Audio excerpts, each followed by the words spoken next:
Hello everyone, welcome to another episode of Desert Island Games. Yep, we're back talking more games and putting people on islands to essentially see what games they would take.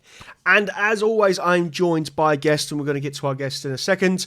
He'll introduce himself and tell you all about where you can find his stuff, as always. But first of all, thank you to everyone over at patreon.com/Beyond Nintendo, supporting me and getting everything early and all that good stuff. So you know where all of that is. Head over there and we'll do that at the end of the show. But yeah, we're not here to hear me shill about things, and we're not here to hear me talk about things. We're here to talk about my guests. So hello and welcome to Desert Island Games. Thank you for accepting and joining me today. First of all, tell the listeners who you are, what you do, and where they can find you. Awesome. Well, thank you so much for having me. I really love this opportunity, and I love the Desert Island Games idea that you've come up with. But my name is Jared. I'm one of the hosts on Play Along Podcast. Essentially, we're a podcast that plays through games in like a book club format. So we'll each take turns choosing a game, and then we'll play through a section of that game each week. And at the end, we kind of give our review, and then we recommend if this is something that you guys, the viewers, should play. And we always recommend you guys play along with us. You know, give feedback, give your points of what you liked about the games we're playing and everything. Episodes go up every Tuesday on all your favorite podcasting platforms. And yeah, you guys can follow us on Twitter and Instagram at PlayAlongPod. Excellent. That sounds awesome. So, first of all, everyone, as they all know, I always put the links to the show to where you can find my guest stuff down below, and this is on YouTube, but also in the links of the podcast as well. So, play a book club for games. Tell me a little bit, tell me how that works. How do you decide the games that you play? Tell me a little bit how that works. Yeah, so I had the idea because there's this other podcast that I listen to, and it's called EXP Share. It's about a Pokemon podcast. They play through Pokemon games. Yep. And essentially they play through a game and play through a gym each week. And I thought of the idea, that's interesting, kind of picking a game and then playing through a section of it and discussing it, kind of like a book club. And I was like, I didn't really see anybody doing this idea. So I was like, let's try it out. Essentially how we pick games. So there's three of us, and each of us just choose a game. Sometimes it's some of our favorite childhood games. I started with the very first game we played through, which was Ocarina of Time, is one of my favorite games. And then our other host, Ben, he chose Metal Gear Solid, which is his favorite, but something that I'd never experienced. I've never played a Metal Gear game, so it was really cool to kind of dive into somebody else's favorite game, somebody else's experience, and then see it for yourself. And then there's games that none of us have played, which is cool to kind of experience it for the first time all together. That sounds actually really interesting. I'm going to make sure that it's in my sub box. That sounds really cool. Yeah. I like the idea. I mean, especially if you're experiencing games that you've never played. And I suppose that's where this show's idea came from. I want to talk to people about those games that I've never heard of or that you consider absolute gems. And yeah, that's interesting. Do you ever have an argument over which game you're playing this week, or is it pretty calm between the hosts? So it started out where we kind of would have this overall discussion. We would argue games and we would decide which to pick. But then ultimately we decided that we would take turns, and the other two people aren't going to know what game we pick and have to play the game. So It's almost like you're forced to kind of experience games maybe you normally wouldn't, but it helps. I think the idea of Metal Gear Solid is great. I just never got into those games really, but playing it now, I'm like, wow, these are incredible, and it actually made me want to go and play the rest of the the lineage of those games. So it's super cool. But yeah, we each take turns choosing a game. Nice. Okay, that's cool. So there you go, guys and girls listening. Go and have a listen. And I'm going to do the same as well, and I might play through some of the games that you recommended in your previous episodes. Yeah, I mean, it's definitely. Not that I have a lot of time as it is to play through many games. My backlog is getting to a point where I don't even know where to turn anymore. So it's unhealthy terms of my backlog is getting right now. Yeah, so. We're going to thin the herd now, by the way, with Desert Island Games. Right. So that's good. For those who don't know, Desert Island Games is a show about getting guests on and talking about games that they would take onto an island. Now, many people think we're here to just talk about any random games, but no, I set our guests a challenge, and they have a selection to pick from, a nice healthy selection, and as in previous episodes, we've changed the list from previous seasons. For this season, if you like, we're looking at doing childhood game. I've kind of changed the categories a little bit, pushed some together, and made them a little bit more simplistic than previous categories. Highlights include childhood game. We'll get onto those. Games you like to speedrun, because in the last year we've seen speedrunning absolutely explode across the planet. Something happened in the world, and I think people got a little bit, sitting at home kind of thing. And there's all sorts, but we'll get into those categories. Some of my highlighted is your unpopular gaming opinion. I love to discuss that unpopular opinion of people, so we'll get there soon. But first of all, Jared, let's take it way back. Without talking and mentioning your game just yet, for you personally, when did it kind of start? Like, gaming itself can be classed as an unhealthy habit. When did your unhealthy habit kick off? I think I've always, I'm a pretty artistic person. I love art, I love music, I love all that stuff, and I think video games lump into that idea of art and people kind of expressing their art. So I've always kind of gravitated towards that. I would say that, like, some of my first video game memories, I was probably around 6 or 7. I had friends that had a Super Nintendo, and I played games. Like, some of my first memories were playing Super Mario World and Donkey Kong Country. Some of those just, being introduced to these fantastical worlds that you can explore. My first handheld I had was the Sega Game Gear. That's when I got introduced to things like Sonic the Hedgehog and Earthworm Jim, just two like fun platformers. Yep. But where it really started and where I really just decided that, this is something that I love doing and I want to continue playing throughout was with the Nintendo 64, and probably like most people with The Legend of Zelda: Ocarina of Time. Playing that game for the first time made me realize that games aren't just about fun and, experiencing these things with other people, but there are these worlds that you can explore and get lost into. Games can have a narrative, they can have a story, they can tell a story, and have that story be pretty compelling. So yeah, Ocarina of Time, my small 8-year-old mind was blown when when I played that. I have a scary fact about Ocarina of Time that's probably going to blow people's minds. I didn't play it till I was 31. That's fine. And see, which is interesting, because we talked about the first episode I played on my podcast, or the first game we played through, which was Ocarina of Time, and my co-host Ben had never played it before, which was so interesting to me. And I wanted to hear someone's perspective from playing that game for the first time as an adult, because I played it as a kid and I've played it so many times since then. So that's so cool. That's awesome. Yeah, it's because I was a Sony boy growing up, and apparently, and I was Nintendo. Sony had its own kind of, as it say, its repertoire at the time. But we're not here to talk about my childhood games. So if we slapped you on a desert island and you had to take one game, what would the game be, and why would you take that as your childhood game? So I talked about Ocarina of Time being that first game that kind of introduced me and made me have this love for games and experiencing them for the art and the story and the characters. And I think that would be the game that I would choose. I love Legend of Zelda games, so honestly, I was like, okay, I have to pick at least one, because I can't choose Legend of Zelda games for every single category, even though I might. So yeah, for my childhood game, I'd probably play that. That's a game that I could, I return to a lot, and I still have maybe not as much as when I was a kid, because, I'm an adult now, but I can still go back and remember those very fantastical feelings of, walking out to Hyrule Field for the first time and doing that. So I think if I was stuck on the desert, Ocarina of Time would be a fantastic company. Yeah, many people have said that one. Many people have come on and they've sung the praises of Ocarina of Time. Here's a question I don't normally ask anybody, or I haven't asked a Zelda fan before. Do you think the timeline is convoluted? Absolutely.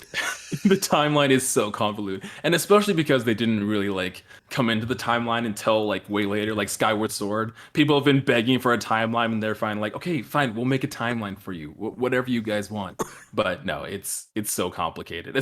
Especially with Breath of the Wild, coming out and kind of dipping into different parts of the timeline. Yeah, it's all over the place. Yeah, that was Breath of the Wild was an experience, but then I watched a timeline video because I hadn't played the previous Zeldas, and they get to Breath of the Wild and they're a bit like, well, it could fit here, but it might fit here, and you're like, yeah, it has no real place, and it's fine, but no, the timeline is all over the place. It's wild. Yeah, childhood game Ocarina of Time, from my experience of playing it, and then knowing actually how much there is to do in that game, taking it on a desert island kind of fits. It's the Zelda or the Legend of Zelda series itself is its own strange entity in gaming. It's this it really is. ridiculous kind of fandom in a really good way, a healthy way. Don't want to insult anyone's fandom over a series. It falls into the fandom of like Kingdom Hearts and all that kind of area. Oh yeah. What do you want Nintendo do? What do you want to see Nintendo do for their 35th anniversary? Oh man, there's so many things that they could do. I think that, collections of games is what everybody wants, continuously having these beloved games that people have been playing on the current console. People have been begging for Wind Waker, Twilight Princess HD. I think those would be great. I think that the handheld games get kind of pushed under the rug a little bit. Games like, A Link Between Worlds or Minish Cap. I think it'd be cool to see some of those handheld games also come into a collection, celebrate kind of the older sides of Zelda, but yeah. The one thing I don't, and everyone probably just saw me reach for my shelf. Yeah. The one thing I don't want Nintendo to do, and anybody who listens to my Beyond Nintendo podcast will know that I don't want to see this kind of thing happen. I don't want a limited run of a series of 3 games, Nintendo. Yeah, we are telling you straight, and that we know Nintendo listens to my show, so there we go. Yeah, of course. They listen to every podcast that's about them. Do not do a limited bloody run of that's what I want to see. I want to see Nintendo do it for the fans, not for the money. Right, because making it limited just makes people anxious and brings up the oh my gosh, I have to get this now before it's gone and if you want to use that for a PR term to get people to do it, and then later on you're like, actually it's going to be still sold separately, here's all the individual games, that sucks, but fine, people can still buy them and they're still available. But right now, none of those 3 games are able to be purchased on the store, at least. You can go and get them physical copies offhand and stuff like that, but at least online there's no way of playing through 64 Sunshine or Galaxy. No, for anybody who's wondering, I'm holding a copy of Super Mario 3D All-Stars, which is the last. Mario had its anniversary, and that was a limited run for 6 months, digital or physically, which physically could make sense. If they did some sort of special packaging or anything like that, makes sense to do it physically. But you leave it on the eShop. But they even removed it from the eShop, and it was almost like they just yeeted Mario from existence. Mario died that day. Yep, Mario died. So I don't want to see that happen to Zelda. I think if that was an experiment to see what they could do, they clearly showed in the run up to in February that sold, I think, an extra 2-3 million copies, which unfortunately everyone frantically went to buy it. Yeah, shows that Nintendo will probably do it again. But there we are. We shouldn't rant on this show. It's not a ranty show, but I do like it. I do like that. Anyway, moving swiftly on before we probably go down a rabbit hole of destroying Nintendo, because Nintendo take 3 steps forward and 5 steps back all the time. Let's talk about speed running, because that's the next category. Yes. That's an interesting segue there. So there you go. Speed running. Are you a fan of speed running? So, you talked about it just recently here, that in the last couple months or so, it kind of has skyrocketed. Yeah. I've never been one to speed run myself, but with recent YouTube series like Devs React to Speed Runs and stuff like that, they're so entertaining to watch. Not only the kind of crazy convoluted things people do to, progress further in the game, but also the devs reacting to these crazy things and being unaware of glitches and bugs that can happen. That is honestly, so fun. It's so fun. The one series that has probably saved IGN, I think I talked about it on my last interview here. Devs reacts to speed running, and hearing the devs' reaction to those moments, it's absolutely the shock in their voice. Is brilliant. I think my favorite one was the Fallout New Vegas, and the guys from Obsidian literally said, we knew it was broken, but we didn't know it was this broken. It was that broken. That's awesome. That's so great. So if you on an island and you had to take a game to speed, is there a game that you would either like to practice, and B, speed run? Is there, in your collection? I think probably one of the more entertaining genre of games that I've seen speed runs is the precision platforming ones. Yep. Having to get very precise movements and precise platforming to continue and get the best time you can get. I think that Celeste is a perfect candidate for this type of speed run. I thought that game was beautiful. It has amazing Yeah. art style. It has a great message about mental health and everything. But the gameplay itself is so much fun. I'm not great at it, but if I was stuck at a desert island, I'd have the time to kind of perfect that and get better at it. And I think that it'd be fun to really just, hone in those skills and matching the platforming that game offers because it's so great. Not only that, you get a great soundtrack to go with it, so you Right? would Yes. never The get soundtrack bored. is so good. The soundtrack is probably one of my favorite in the last. Oh, there's a new category there actually. Favorite soundtrack. There we go. Their music good. So look at that. But I think for me, actually, that is up there with the soundtracks that I would choose as like the best. Because that music is incredible. It's so good, and the game is unreal. It's so good. It's so much fun. And it's interesting that you bring up the soundtrack here too, because that's another thing to consider if you're on a desert island, because like what game soundtrack are you going to be stuck listening to Yep. on repeat over and over again while you're there? So yeah, Celeste is a great soundtrack to be stuck with. Yeah, I've have you ever seen Celeste speedruns? If you haven't, go on have, to and yeah, they're mad. they're wild. They're crazy. That I was like, I'm going to try that. I'm not going to be great at it, but I'll try. I Celeste is one of the games I have completed, and I completed that game, and I actually felt like a real sense of accomplishment completing Celeste. And then I go over to YouTube, Celeste speedrun, and then all of a sudden I feel really like I'm worthless because there's these people completing the levels in like 2 seconds flat, and I'm like, that took me half an hour. That took me hours to do. Well, the game itself also makes me feel bad about it because after you beat every level, it shows you how many times you've died. And I'm like, "Ah, I Yeah. didn't want to know I died 300 times in that level. That's not what you want. No, it's not good. If you haven't experienced Celeste, it's on all platforms. Oh, It's great. Go try it out. Go try out. So, yeah, there's not much more to say about it really. It's Right. it's one of the best platformers out there. It really is. It truly is an It's so incredible. smooth. Yeah. So I'm gonna skip. We'll come back to the one where you could repeat. I want to know about the system. So I mean, obviously you can't play games without a system. So we're going to be taking a system, and in your opinion, what system would you take onto a desert island? I had to think about this one, and this is why I really enjoy what you're doing here and the questions that you're providing. Because I was like, what if I only had one system? Which one would I bring? It really makes you think about the games that are offered on that system. Yeah. I mean, there's been a theme, and there might be a theme of Nintendo games on my choices here. But I think the Nintendo Switch is so great for just the amount of variety that it provides. I'm a huge Nintendo fan. I grew up with Nintendo. I'm a Nintendo guy.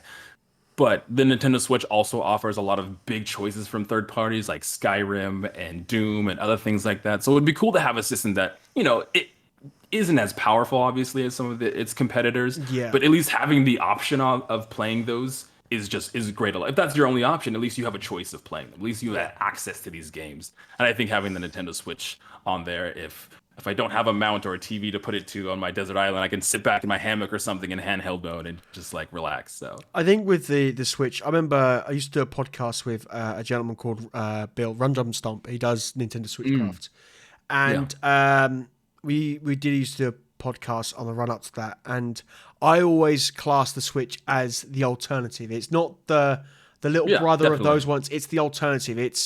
It's not there to compete with Sony or Xbox because it can't compete on horsepower. But what it Right. can compete on is A, charm, and B, variety. I Yeah, completely definitely. agree. Here's a question. I'm going to put you on the spot. If you could have one game that isn't on the Switch, what would you have and why? ooh, okay. So a game that's not available on the Switch right now. Yep. It's so interesting because in the beginning of the Switch, there was so much the idea of like port everything to Switch, and now And then- like they've kind of just dumped everything onto Switch. Let's see. The first thing that comes to mind, I'll just say this because it's the first thing that pops up, is Star Wars Battlefront. I think those games Okay. are fun, and probably the 2005 versions of Yep. the old PlayStation 2 Star Wars Battlefront. I played those games recently, and they're still so much fun. There's so much like goofy fun where a lot of like multiplayer games can get very serious nowadays and very like Yeah, of course. hardcore and competitive. A lot of the older like PlayStation 2, GameCube, first person shooters and stuff like that. It's just a bunch of goofy fun, and that was the first thing that popped into my head. So yeah, that's not on the Switch now, and it'd be cool to have, access to those games again. Well, unfortunately, it's the wrong answer. The correct answer is Paper Mario Thousand Year Door. Oh, Paper Mario Thousand Year Door would be a fantastic choice. I, Where was that for the 35th anniversary? Nintendo? Yeah, that's Come it. on. You see. Yeah, I'm an advocate of Paper Mario Thousand Year Door. But anyway, So good. you've got Bugs Fable, I suppose. I can't help it. But you're right. I think you said something there at the beginning of that, which is about how they ported everything, and they were porting everything, and they still are. It's known as like the port system or something like that. And I mean, there's no point owning a Wii U anymore because Oh no. Poor Wii U. you can get pretty much everything on the Switch. Right. And we've seen other games like things that we shouldn't see. Dragon's Dogma is a game on the Switch. Like Is weird incredible. games like that. Yeah. Dragon Quest 11S is incredible on the Switch. Some of the best RPGs you can find. Some of the best action games, like you say, Doom, Skyrim. Things you shouldn't see on the Switch. I think for me, the Switch has really shown its alternative prowess by just very versatile. what they can get on there. What they can get on there, what they've done with that Tegra 1 chip or whatever it is in the Switch is, incredible. Maybe one day we'll finally see a Switch Pro, but until then we'll all have to just continue with the one we've got. Right. So it's a really good choice. I like that, the Switch. And I think for me, it is probably one of the best systems that have released in the last, God knows, in the last 10 years. Yeah. It's a system you can get a hold of, so there's always a bonus, unlike the other ones. Yeah. Right, exactly. So why not take it on a desert island? Right. So let's go back to, I jumped a category, which was the one you could repeat. Now, this category is essentially, is a little bit different from like the childhood game or your favorite game. We come up one which is your favorite from a generation. It's the one that you literally could just go, right, I'm going to play this today. And you may know the story inside out. You may know every single mechanic inside out, but it doesn't matter. Every time you play it, you get that kind of warm, fuzzy feeling in your tum-tum, and you think, yep, this is the pinnacle of gaming for me. There's always a game. I think everyone has a game or a selection of games that really do fit that bill. And I think even with the one you can repeat, for me personally, I don't know about yourself, but I have one or I have two that I'll do once a year. I'll do a session in this game and I'll just play, and I know what's going on, but I don't care. Right. So, what game would you take that you could repeat in that format? Yeah, this was another interesting question, because there's a lot of games that I have that are like I'm bored and I don't know what to play game, where it's just like I have so many games to play. What do I play? If I don't know what to play, I gravitate towards these games. But one in particular that I find myself playing all the time and never getting bored of. I mean, we talked about earlier my theme of Nintendo, but Pokemon games for me. I'm a huge Pokemon fan, and I play minimum once a year through a lot of these games. If I had to just choose one, it would probably be Platinum. I think Pokemon Platinum is probably one of my favorites out of all of them, and the one that I've not played the most, but probably one of my, one I'm most familiar with. But I play those games over and over, at least once a year. And for me, there's a lot of like different ways to play them. You can do challenge modes. You can do, pick a certain type, do monotypes, do Nuzlocks and stuff like that. So there's a lot of variety in that sense. But no, at least once a year I play through those games. So that could be a game I could put on and always be happy playing. Yeah, I think it's a really good shout. Pokemon games. I genuinely love doing like a Nuzlocke or doing different bits and pieces with Pokemon games, especially some of the older ones like Platinum, stuff that I haven't played a lot of. Right. I was quite not disappointed by Sword and Shield, but I would like to see some innovation from the Pokemon series. Yeah. Not these little half steps that they're kind of been taking, like a little bit. Let's see if it works, and then we'll see what happens. We'll see what, and then no, we don't quite like that. Let's revert back to the same thing we've been doing for 20 years. The thing is, I recently played a bit of Nexomon on the Switch. Oh, and Neximon's so good. It's weird. I love it. It's almost not blows Pokemon out of the water. What it does is it shows, especially with the battle system and the stamina and things like that, it shows that you can do something different. And I think, for me, the Pokemon Company and Game Freak, they've all been stuck in that way of, this has worked for 20 years.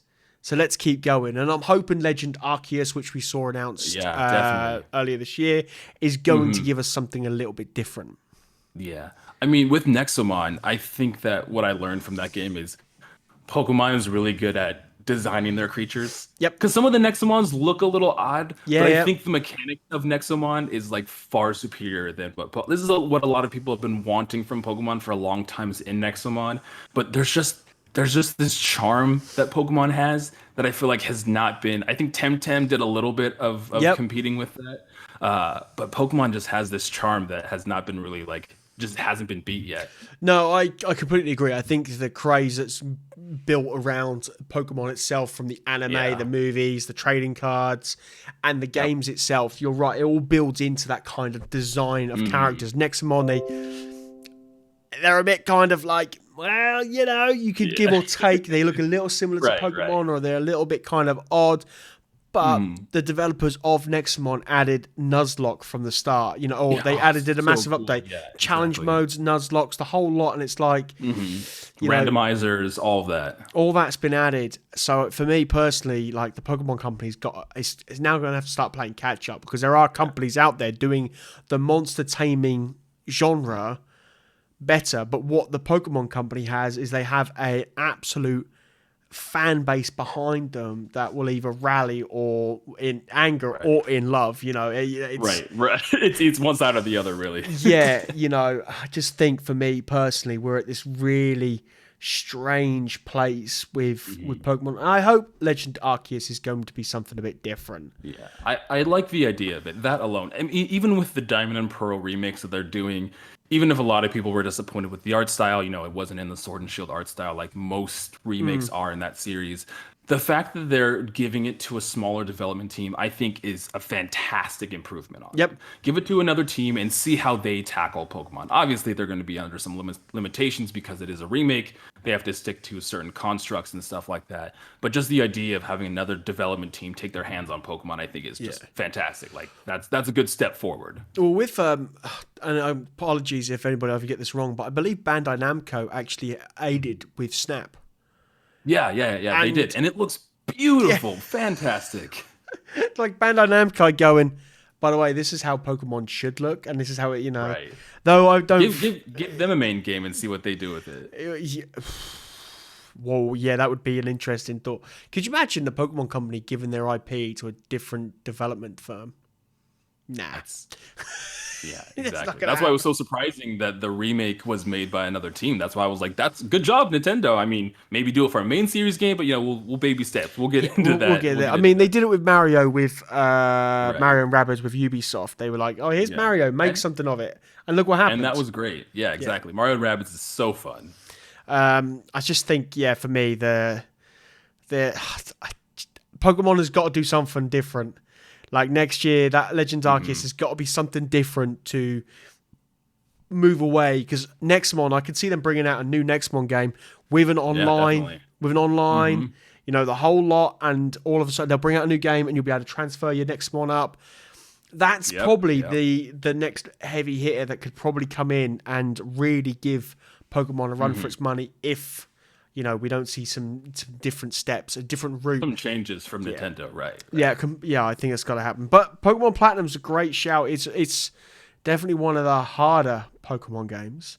Definitely. Keep you going for a while.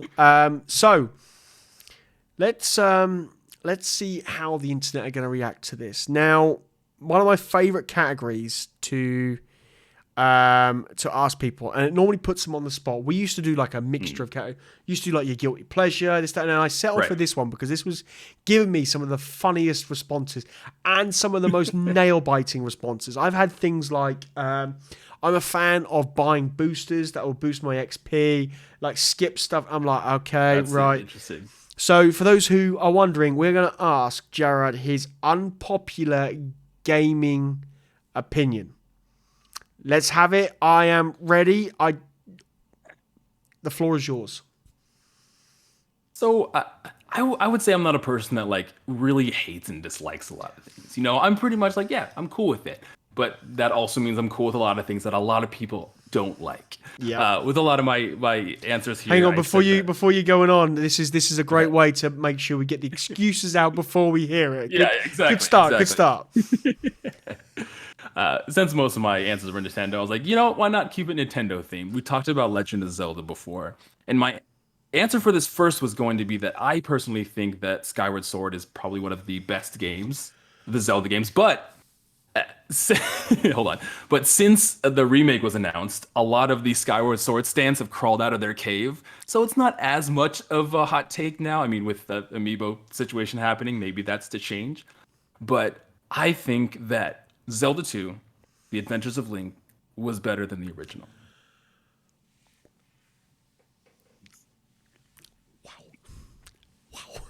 Okay. I have a reasoned excuse. You have a reasonable excuse. I'm gonna have to with that. Yeah, I mean, I'm stunned. Stunned silence here in the UK. I have heard people rag on this game so much. Like, Yeah, it is absolutely... Like, normally, like, there are games that are hated in the Zelda franchise, and then there's Zelda 2. Right, exactly. It's one of the most hated ones, and that's kind of the consensus with people. I okay, how do I go about this? I think that the NES games, if you didn't grow up with the nostalgia and playing them, are difficult games to go back to. Yep. If you try playing them now, they're hard, they're grueling, and they're unforgiving. Both the first and the second one. A Link to the Past, a little less. They kind of got into the groove of, how to guide the player through things, how to help the player out. But those NES games and the NES games they're hard.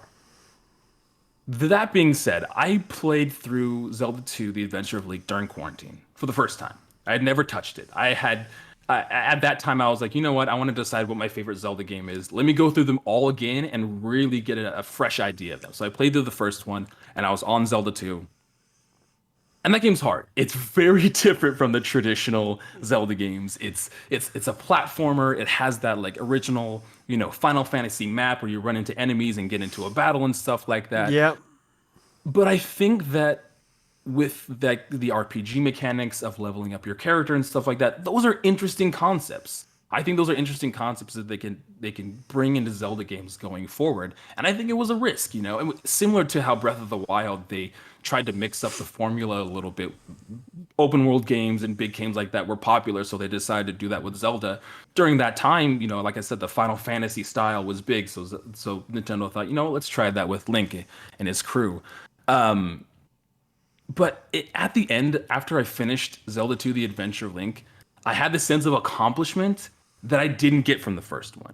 The first one was great, and the first one was fun, and obviously, fundamentally, that game started the series. It's hard to say that anything's better than that, but from gameplay perspectives, I think that, the side-scrolling and the RPG mechanics of Adventure Link were fun, and even though it is gruelingly difficult, that at the end of it, I was like, wow, I feel accomplished from that. And I didn't get that feeling from the first one. So you can send your hate. I'll take it. It's okay. I'm strong.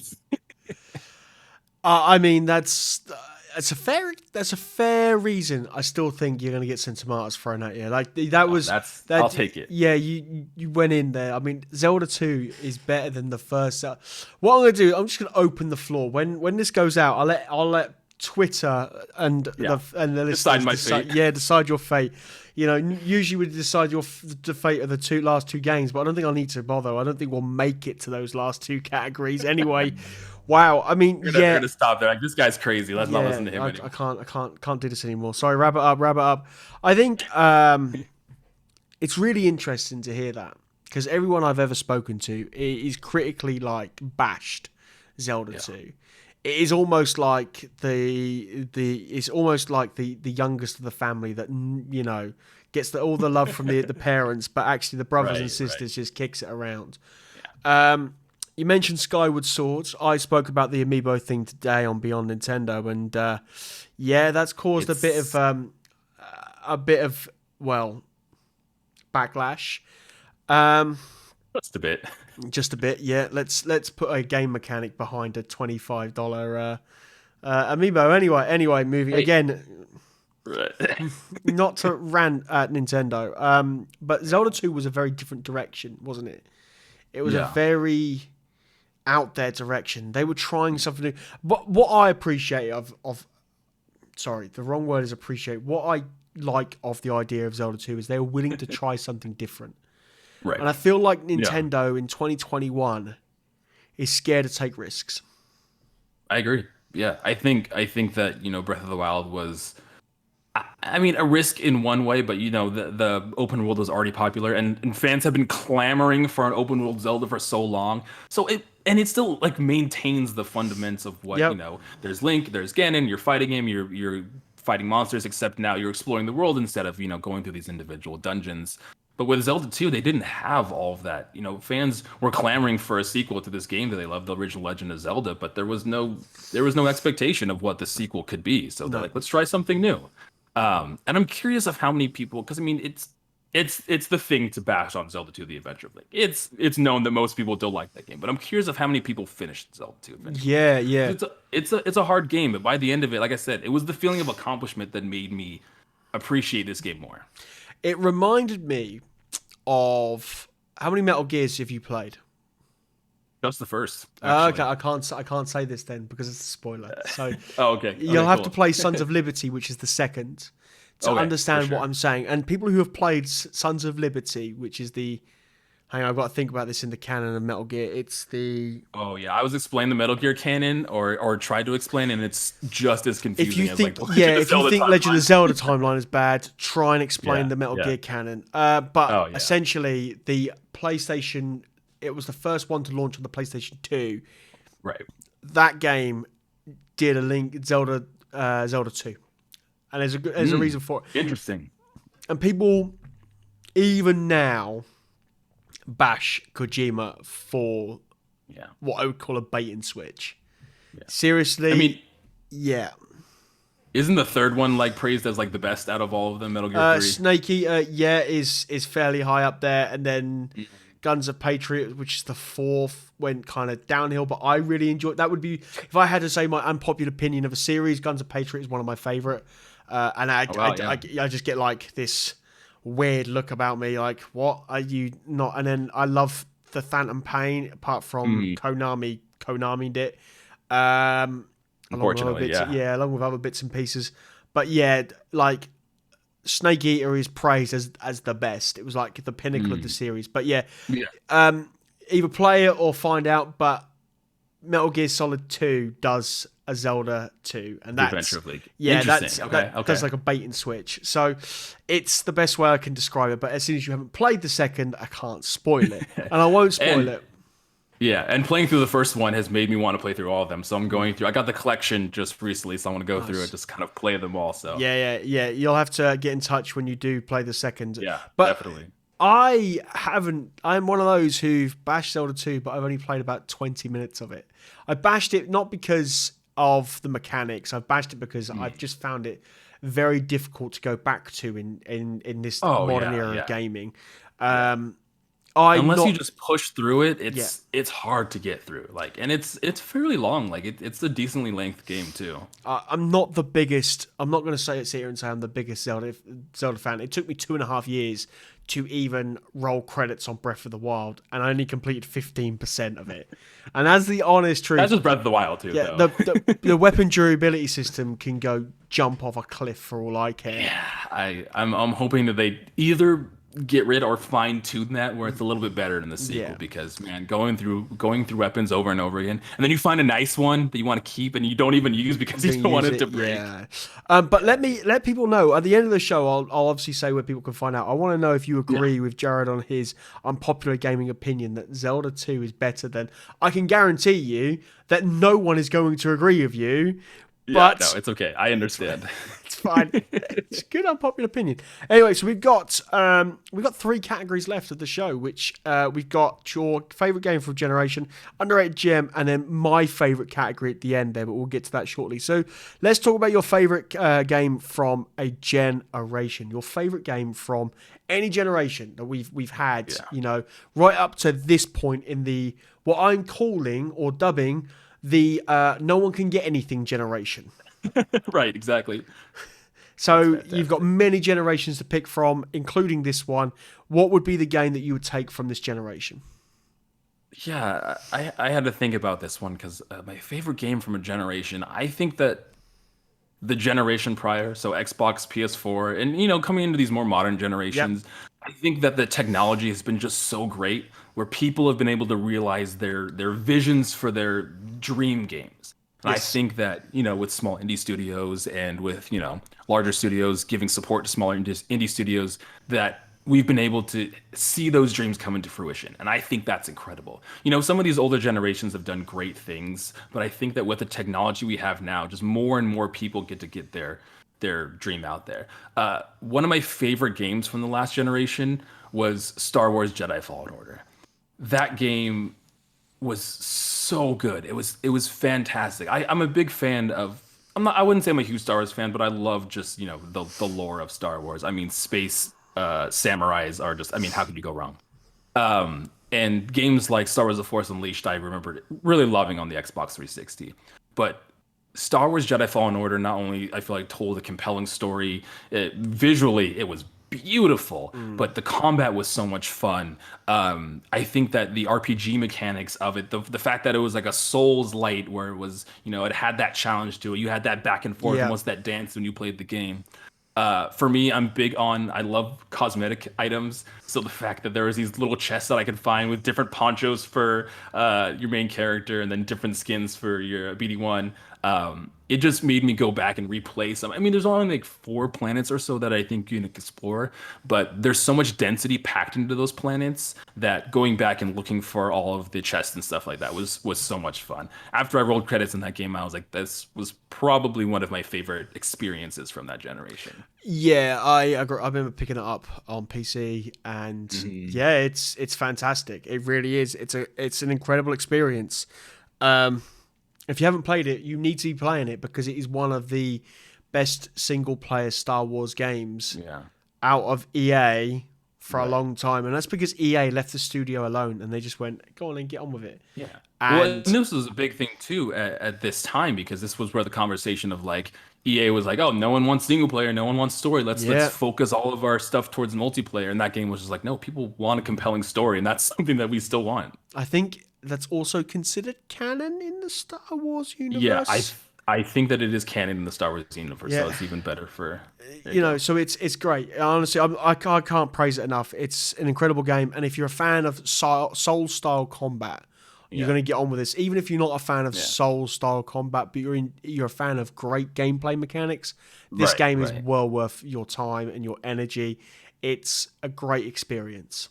Yeah, I would say even if you're not a huge Star Wars fan, like Yeah, it's just a fun play. I mean, it's a fun world. It's an interesting characters. There's lots of creatures, and like I think the combat is something that holds it up aside from it just being a Star Wars game in yeah, general. So completely agree. check it out. Not much more to say on that except from, yeah, great choice. So I think we've all got underrated gems. I think we've all got those games that we look at and we go, that's a really good game, but no one else plays it, or you need to just Mhm. shout this game's from the roof. So you're going to take an underrated gem with you to an island. Which one is it going to be? So I believe this game came out in 2019. Correct me if I'm wrong, and let me know if you've played this too. But Okay. my underrated gem was Journey to the Savage Planet. Ooh, I I don't played a know if you've little heard bit. about Yeah, that. yeah, played a little bit. Yeah, yeah. So I was struggling to find an underrated gem. I was trying to find a game that I really enjoyed then, and also looking at the reviews to see how it fared with most people. Journey to the Savage Planet got around sixes and sevens across the board, and I was like, I think personally I would give it if I had to give it a number, probably around an eight. That game was just so much fun, and it's very quirky. Granted, I did play this during quarantine, so it was almost like this breath of fresh air. Mm. It wasn't something that took itself too seriously. The whole point is you're the fourth best company at exploring the galaxy. So you're not even like number one, you're the fourth best. And you're going around and you're documenting, fauna and flora and just trying to find planets for humanity to kind of start over again. Yeah. There's fun combat segments. You get guns. This game does a great job of introducing areas and then giving you a power up or an ability to make going back to those areas more enticing. Having those abilities opens up different platforms, opens up different areas that you could explore. So it encourages you to go back and explore areas that you've previously already explored.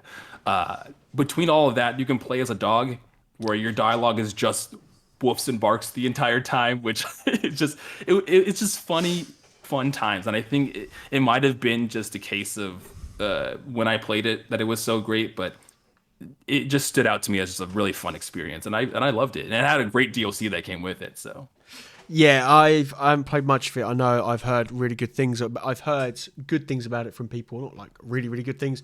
And again, right. it's a really underrated game that I think needs a lot more, people, a lot more eyes on it. Unfortunately, because I haven't played a lot of it, I can't really add a lot to it.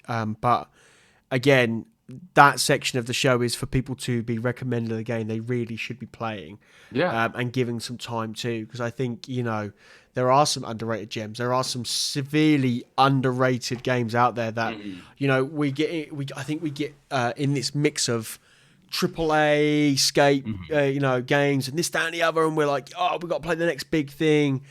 Me personally, Cyberpunk 2077 burnt me for the AAA for a long time, like many people. Yeah, I made a point to kind of. I haven't played it yet. I made a point to wait until there was a next gen version to try it out, because I've seen all of the discussion around Cyberpunk. I've had lots of games where they had rocky launches that I came too late. No Man's Sky is a great example. Yeah, Totally rough start. But I played it probably like a year and a half, maybe 2 years later, after all the updates came out, after they just started piling stuff in. I thought it was fantastic. I thought it was such a great game. So I'm going to hope that I have a similar experience with Cyberpunk. don't hold your breath. I'm quite brutal with it. But for me, like those underrated gems, there are AAA games out there that are underrated. If I got to recommend one for you to try, is Phantom Doctrine.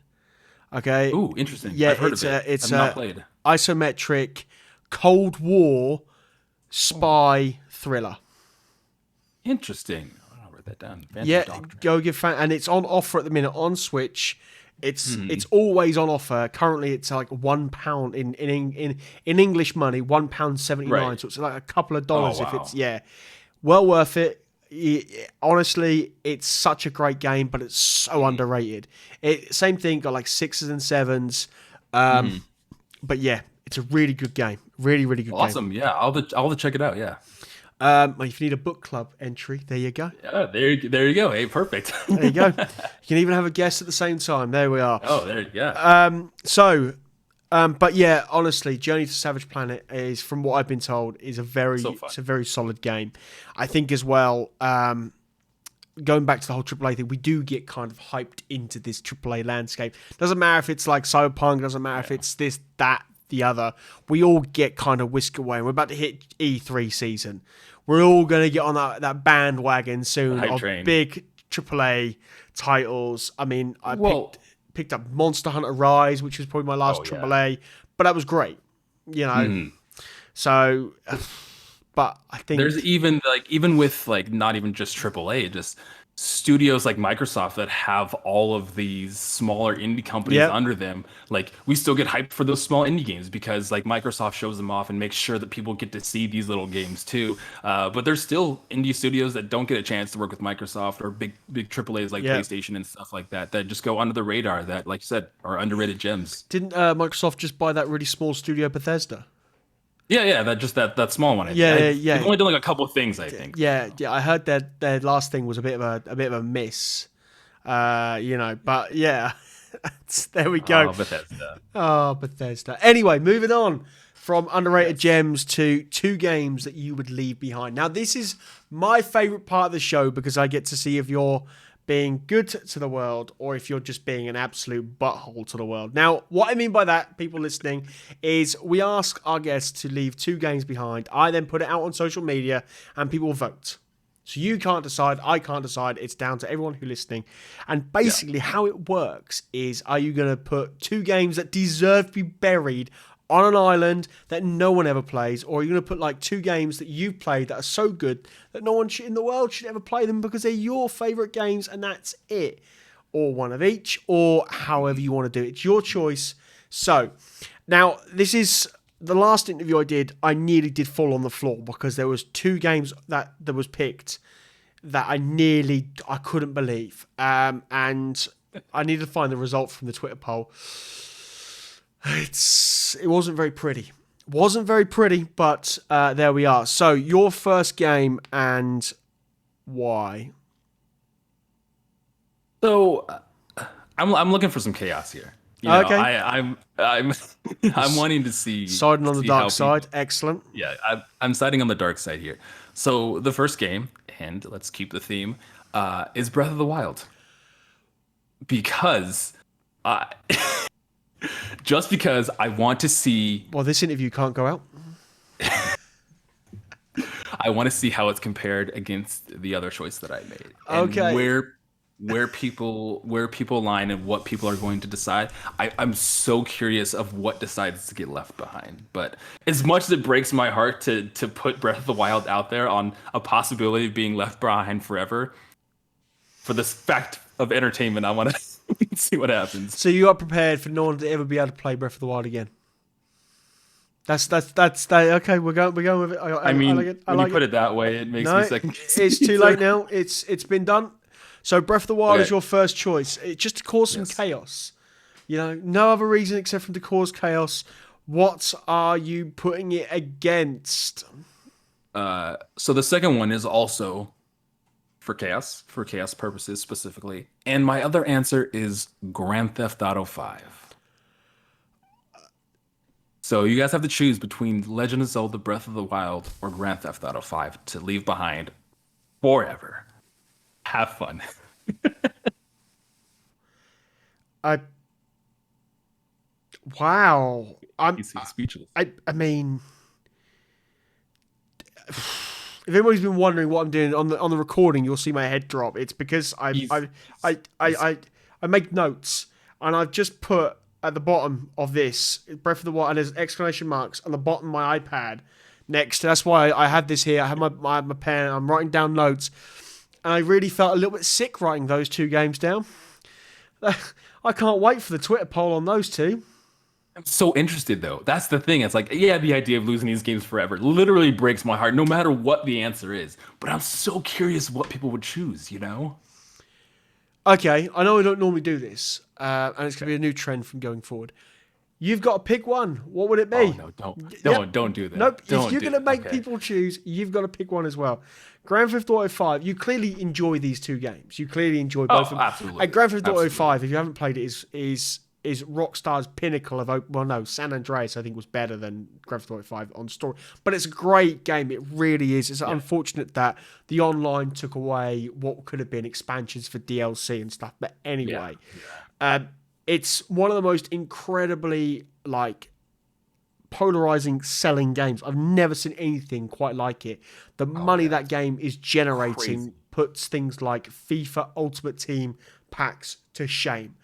And the role-playing stuff, the 5M so servers good. are nuts. It's a great experience to play Grand Theft Auto 5, and I love just jumping in, running around Los Santos and killing people and all that kind of stuff. Right, exactly. And Breath of the Wild. Breath of the Wild, probably the launch title that carried the Switch from March to October when Mario Odyssey launched. It was that title that literally carried the Switch. Wait, what? Arms didn't do any heavy lifting there? Nah. We both know it didn't. And Mario Kart was in the middle, but Mario Kart was on the Wii. Right. Wii U. Right. Yeah, I'm now going to get some hate for the Arms fans. But Breath of the Wild literally carried it. Yeah. Which one would you put? Which one would you bury in the sand and say, right, enough's enough? It breaks my heart making this decision, but I think this is where I would go. I think I would choose Grand Theft Auto 5. I'm a huge Legend of Zelda fan. Legend of Zelda is probably one of my favorite franchises ever. But my reasoning is we are hopefully going to get a sequel to Breath of the Wild soon. And Grand Theft Auto 6 is never coming out. So there you go. So That's my reason. you would bury Grand Theft Auto 5 or keep it? No, I'm keeping Grand Theft Auto 5. You bury Breath of the Wild. That's even worse. Yep. All right, you'd bury Breath of the Wild. Excellent. Okay, so you've officially lost your I'm a Nintendo fan badge. I know, right? Yeah, that's it. That's I like Zelda 2 and I buried Breath of the Wild, guys. Yeah. I'm a Nintendo fan, I swear.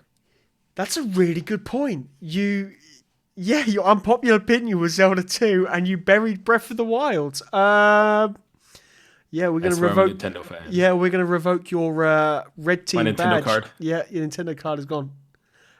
So, that's brilliant. What a way to finish the show. I got nothing else to say. That's quality. It was perfect. Perfect. So, yes, thank you very much, Gerard, for joining me this Thanks evening. for having me. It was fantastic. Please, again, shout out where they can find you on the internet, please. Yeah, so guys, any of your favorite podcasting platforms, it's Play Along Pod. And on social media, let us know what games you guys want us to play. Give us some feedback and stuff like that. Instagram and Twitter at Play Along Pod. There you go. Guys, my name's been Richard, and you can find the show on all your favorite podcasting apps. I don't think this show is going to get commissioned to do any more after today, so thank you. That's it. Game don't over. hate me too much, guys. We'll put the poll out here but just before the show goes out on the air. Thank you very much, Gerard, for joining me, and we'll catch you Thank on you the so next much. one. Cheers. See you later. Bye-bye.